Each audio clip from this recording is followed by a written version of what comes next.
Good morning, everybody.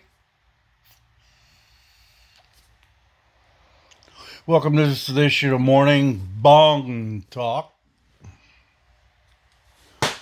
Got my little buzz, got my coffee.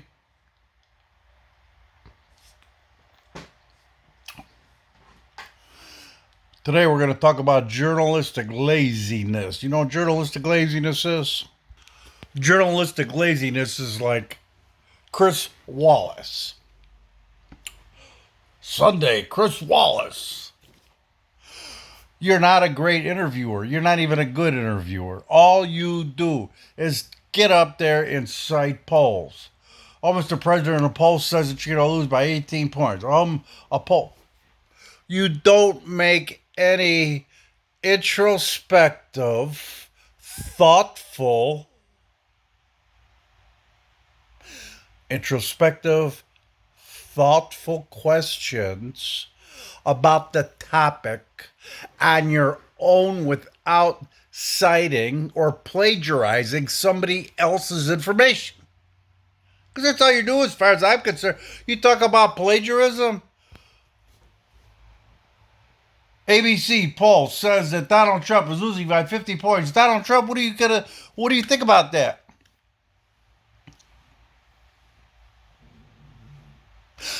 How about Donald Trump at the present time the polls show you down? What is your plan to not be in the position that you're 50 points behind?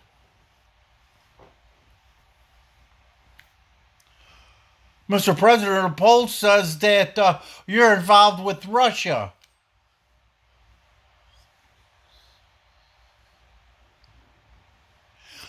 How about, Mr. President, as you know it and as you can say it, what is the truth that you can tell us about what happened between Hunter Biden, Burisma, the Russians, the Crimea, China, and any other? I'm looking for a giant word that would encompass every fucking situation that Joe Biden, Barack Obama, and that whole crew has got this country in, and we're about to get out of. I could randomly pick any time of the day or night. CNN, CNBC. It will show you happen again, and that Democrats will be seen as anti-Catholic, and that somehow will energize a Catholic vote for the president, particularly in Midwestern states and maybe even down in Florida. So, Josh, is this pretty much a done deal? Is it pretty much agreed upon that Barrett will have the votes that she needs? And what does that mean more broadly about how Trump's presidency has shaped the court? I think it does appear that she has the votes. You never know what could happen during the nominating process, during the like with Brett Kavanaugh. You had these very damaging stories about him that emerged as the process went forward and was unfolding. and all untrue. Here, but nonetheless, the longer it goes on, the more uncertainty. Every day that a nomination sits out there is another day that something negative could potentially come out. In terms of the court itself, it is going to be a pretty dramatic shift. You already have flashbangs when a group refused to move onto the sidewalk. Demonstrators also marched in places like Los Angeles and Boston last night. In Atlanta, nearly 200 demonstrators marched to the state capitol demanding the elimination of no-knock warrants in Georgia. Breonna Taylor was killed in March after 3 plainclothes police officers broke down her door searching for her ex-boyfriend who was not there.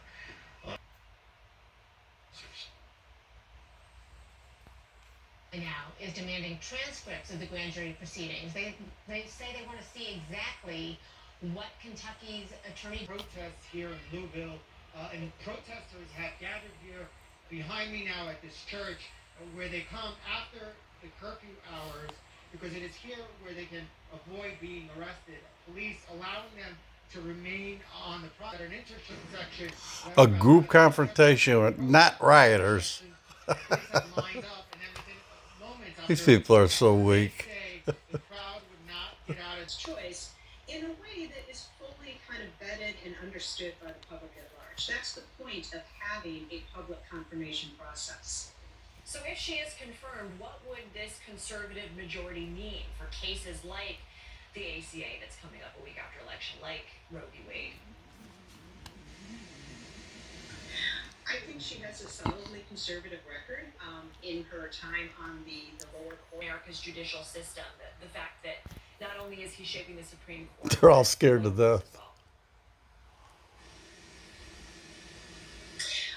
Well, Obama left 175 openings. because the Supreme Court takes the cases that come to it in most circumstances. So the lower courts can have a dramatic impact on shaping the range of possibilities that the Supreme Court has to work with.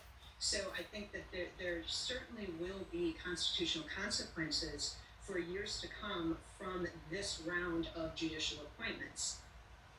All right, Morgan Chalfant, Josh Gerstein, and raising new questions about herd immunity in the U.S. That's next. Stay with us.